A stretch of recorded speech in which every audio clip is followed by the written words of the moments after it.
Rangeman, c'est laquelle ta bière préférée? Celle-là. C'est parce qu'elle a plus de goût? Non. C'est parce qu'elle a plus d'alcool alors? Non, c'est parce qu'elle rentre pile poil dans le bac à légumes du frigo. Range l'autre maintenant.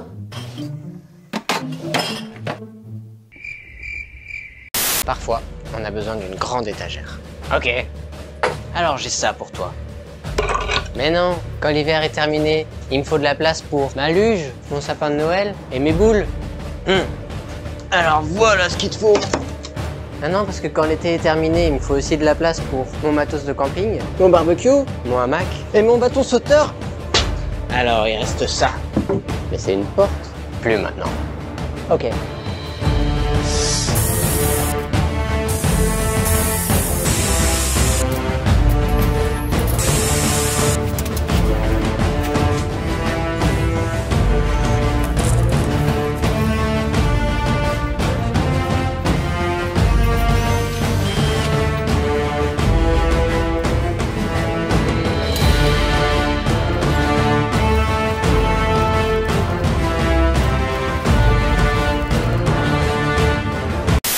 Rangeman, c'est lequel ton café préféré? Celui-là. Tu le trouves meilleur? Non. Alors c'est parce qu'il est équitable et que les producteurs sont bien rémunérés? Non, c'est parce que quand je l'ai terminé, je peux récupérer le couvercle. Il fait pile poil la bonne taille pour refermer temporairement certaines boîtes de conserve. J'ai pas été tout à fait franc avec vous. Dans ma dernière vidéo, vous me voyez suspendre une porte pour faire une grande étagère. Mais la vérité, c'est que j'ai jamais filmé l'installation de cette étagère. En fait, quand je l'ai installée il y a 2 ans, j'avais même pas encore de chaîne YouTube. Alors, où est l'astuce? Eh bien, la semaine dernière, j'ai démonté cette étagère et j'ai filmé le démontage. Quand vous me voyez visser dans le mur, en fait, je dévisse. Et j'ai inversé le sens de lecture du clip au montage. Quand vous me voyez resserrer l'écrou, je le desserre. Quand vous me voyez hisser la porte, en réalité, je la fais descendre. Quand vous me voyez remplir l'étagère, je suis en train de la vider. Et quand vous me voyez faire un trou dans le plafond, là c'est bon. La vidéo est dans le bon sens. Mais le trou était déjà percé depuis 2 ans. J'ai même pas pris la peine de brancher mon perfo pour filmer ce plan. Désolé, je voulais juste vous montrer cette astuce avant de tout enlever. En tout cas maintenant, il n'y a plus de secret entre nous. Sauf peut-être la raison pour laquelle j'ai démonté cette étagère, mais ça, je vous l'expliquerai une autre fois. Rangeman, c'est quoi ta sauce pesto préférée? Celle-là. Ah ouais? C'est parce qu'elle fait pile la bonne taille pour rentrer dans ton frigo? Non attends, laisse-moi deviner. C'est parce qu'après tu réutilises le pot et t'as quelque chose qui fait pile la bonne taille pour le ranger dedans? Non, juste parce qu'elle est meilleure. T'es bizarre des fois. Vous connaissez certainement ces petites poignées à visser pour les portes de placard. Pour les installer, il suffit de percer la porte pour passer une vis et de mettre la poignée de l'autre côté. Le problème, c'est comment on peut faire pour mettre une deuxième poignée à l'intérieur sans refaire un trou. Pourquoi je veux mettre une poignée à l'intérieur de mon placard? Je vous explique dès que je vous aurai montré comment on fait. D'abord, on achète une tige filetée qui fait le même diamètre que la vis. Ensuite, on la coupe à la bonne longueur avec une scie à métaux. Enfin, on n'a plus qu'à revisser les poignées l'une en face de l'autre. Alors, pourquoi mettre une poignée à l'intérieur d'un placard? Effectivement, sur une porte de placard normale, mais derrière cette porte, on a mis une salle de bain. Hey! Pour ce bac potager, j'ai utilisé 3 méthodes différentes pour brûler le bois. Et c'est avec l'idée la plus débile des 3 que j'ai eu le plus beau résultat. La première, c'est la méthode traditionnelle japonaise. On assemble 3 planches comme une cheminée et le feu se propage à l'intérieur. Le problème, c'est que le bois n'est pas brûlé de partout avec la même intensité et qu'après il y a un très gros volume de cendres dont il faut se débarrasser. La deuxième méthode, c'est le désherbeur thermique. Il permet de brûler précisément à l'intensité souhaitée. Le problème, c'est que quand il me restait une seule et dernière planche à brûler, je suis tombé en rate de gaz. Alors j'ai réfléchi à ce que j'avais sous la main comme source de chaleur pour dépanner. Une résistance de barbecue électrique.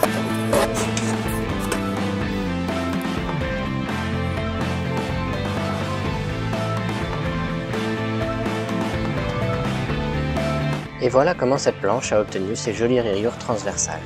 Les vis, il y en a des milliers de sortes différentes et ça pose un problème. Toutes ces formes de tête, ces empreintes, ces types de filetage, les longueurs, les diamètres. J'ai besoin de les ranger. Mais je peux pas avoir un tiroir pour chaque type de vis, il me faudrait des centaines de tiroirs. Première astuce, on va d'abord les trier par fonction.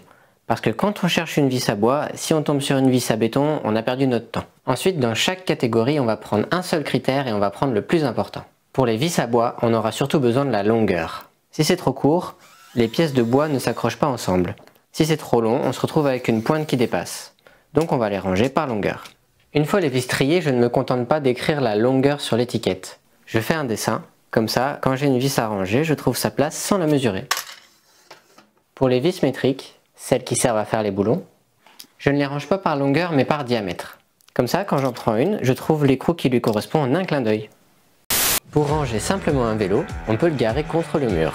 Mais avec un vélo cargo... Pour économiser de l'espace, on peut redresser le vélo contre le mur. Mais avec un vélo cargo...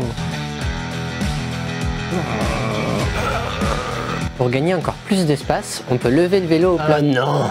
Mais si, il y a un système de... J'ai dit non! Plus sérieusement, voilà ce que je propose pour votre vélo cargo. Laissez-le au sol parce que c'est de loin la façon la plus pratique de le garer. Pour gagner de la place, le mieux est d'utiliser l'espace qui se trouve au-dessus du vélo en installant une étagère ou un système de crochet. Vous pourrez y mettre tout votre matériel de réparation et les accessoires utiles à vos sorties. Oui. Mon fils a grandi. Il a plus besoin de son lit à barreaux maintenant. Mais alors qu'est-ce que je vais bien pouvoir... On a tous des choses plus ou moins plates auxquelles on doit trouver une place au fond d'un garage ou un cagibi. La solution la plus simple, c'est de les empiler, mais c'est la galère assurée si on a besoin de récupérer celui qui est sous la pile. L'astuce, c'est de récupérer un montant du lit avec ses barreaux. Je le fixe derrière une étagère de garage et j'y ajoute les barreaux. Maintenant, je peux récupérer ce que je veux sans être gêné par le reste, au moment où j'en ai besoin. Je sais qu'en ce moment c'est difficile pour beaucoup de gens de remplir le frigo et en particulier de manger équilibré. Mais comme c'est l'automne, j'ai une astuce un peu étrange à vous proposer. Achetez un potiron. Je déconne pas. J'ai acheté celui-là 3,79 € et il fait 5,5 kg. Ça fait 69 centimes le kilo. C'est même moins cher que les pommes de terre. Lundi soir, j'ai fait des galettes au potiron et au fromage de chèvre. Mardi, des pâtes au potiron avec protéines de soja. Mercredi, une tarte au potiron pour le dessert. Jeudi, un gratin de potiron et de patates. Vendredi, un velouté de potiron avec tartine au fromage. Et samedi, une purée de potiron avec du poisson pané. C'est vrai que ça fait beaucoup de courges et la semaine prochaine on va sûrement prendre d'autres légumes pour changer un peu. Mais le plus fou c'est que les enfants ont redemandé de la tarte le dimanche, alors je leur en ai refait une avec le dernier morceau. Hormis la tarte qui est un dessert, tous ces plats m'ont fait un repas pour une famille de 4 personnes. Cette idée va pas vous rendre riche, mais j'espère vous avoir inspiré.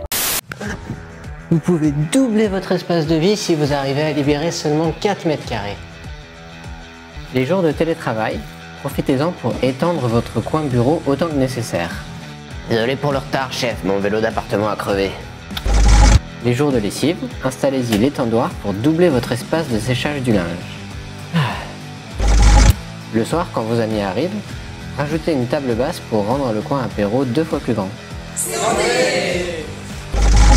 Quand vient l'heure du repas, installez une planche sur 2 tréteaux pour recevoir 2 fois plus d'invités. Et le reste du week-end, cet espace peut accueillir vos enfants et leurs réalisations les plus folles. Les tickets de caisse. Ils divisent le monde en 2 catégories. Les ça sert à rien. Ça sert à rien. Et les on sait jamais. On sait jamais. Si vous ne savez pas encore de quel côté vous êtes, voilà ma proposition. Quand vous faites des courses alimentaires, vous pouvez prendre le ticket s'il vous sert à faire vos comptes. Sinon, demandez à ce qu'il ne soit pas imprimé, pour éviter de vous encombrer ou d'ajouter aux 10 milliards de tickets déjà imprimés chaque année en France. Trouvez un classeur avec des pochettes plastiques. Dès que vous achetez un produit qui est sous garantie ou que vous pouvez rapporter à un magasin, placez le ticket dans le classeur. Dès que vous avez 3 ou 4 tickets dans une pochette, commencez à remplir la suivante. Comme ça, vos tickets seront naturellement classés par date. Et le jour où vous aurez besoin de vous faire rembourser, vous saurez exactement où trouver. Le 6 novembre, j'avais tout prévu. Mes amis sont arrivés à 10h30. On avait jusqu'à 12h15 avant que le soleil ne passe du mauvais côté et ne gâche tout l'éclairage. Le but était de tourner une vidéo dans laquelle on montre qu'un espace libre au milieu d'une pièce de vie peut servir à plein de choses. Travailler, tendre le linge, manger, etc.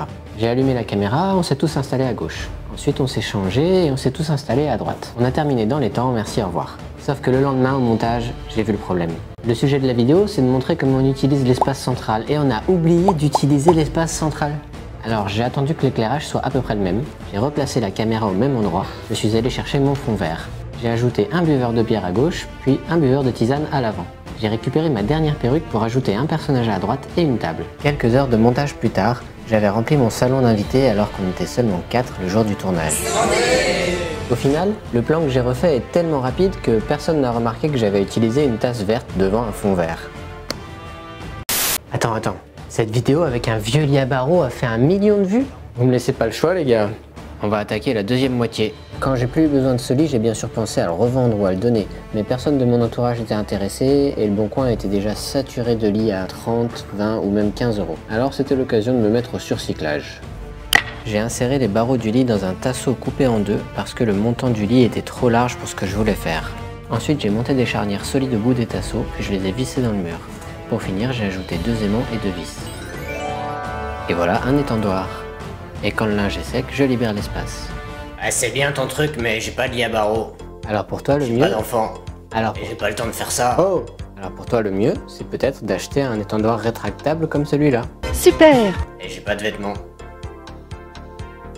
Vous devez prêter attention à ces 3 astuces si comme moi vous n'avez pas de studio pour laisser votre caméra et vos éclairages. Amis vidéastes et youtubeurs, cette vidéo est pour vous. Le matériel de tournage ça prend une place énorme et je peux pas le laisser encombrer la maison en permanence. Alors je le range à chaque fois, mais il doit rester hyper accessible. Pour commencer, j'ai acheté des petits tiroirs dans lesquels je peux mettre l'appareil photo, les objectifs, les micros et une place pour les cheveux. C'est quand même la base, non? Dans la caisse d'à côté, il y a le plus gros matériel comme le prompteur et le stabilisateur. Pour les pieds de caméra et d'éclairage, je vais utiliser ces crochets à balai. Mais comme un trépied c'est plus gros qu'un balai, je les visse sur un tasseau au lieu de les visser directement dans le mur. Une fois les trépieds pliés, je peux les ranger et les reprendre en un seul geste. Et dernière astuce, j'ai toujours un morceau de pâte à fixe sur mon cache de caméra. Quand je commence le tournage, j'enlève le cache et je le colle sur le trépied. Je filme partout où je dois aller et à la fin du tournage, j'ai toujours le cache sous la main pour protéger à nouveau mon objectif. Si vous avez un vieux lit à barreaux... Oh, ça sent l'arnaque. Mais c'est juste pour dire qu'avec un lit... Mais quel lit? T'as juste 3 barreaux là. Mais c'est pour Tu expliquer... expliquais rien du tout, c'est fini les entourloupes. On l'a vu, ta vidéo où tu dis que tu vas fabriquer un bac à compost en 10 minutes et en fait t'en mets 40. On l'a vu, ta vidéo où tu nous dis que t'installes une étagère et en fait tu la démontes. Et je parle même pas de celle où tu nous dis que t'as invité 12 potes dans ton salon alors qu'on voit bien que t'en as que 3. Et moi je me souviens bien de la vidéo où t'as démonté le lit à barreaux. Et c'est pas parce que les vidéos sur le lit marchent bien qu'il faut continuer à en faire avec les 3 barreaux qui te restent. Mais c'est juste... Non, maintenant t'arrêtes tes conneries et tu tiens tes promesses. Quelle promesse? T'as dit que t'avais refait tout ton garage, alors fais-nous une vidéo avec toutes tes astuces de rangement de garage. Bah ça y est, elle existe la vidéo sur mon garage. Comment ça, elle existe? On est dans une compilation de 2022, tu peux pas dire qu'une vidéo sortie en 2023 existe déjà. T'inquiète, j'ai trouvé une astuce pour ça. Et il est où ton pull? Mais t'inquiète pas pour ça, la vidéo existe, elle est juste là, avec toutes les astuces d'organisation de mon garage.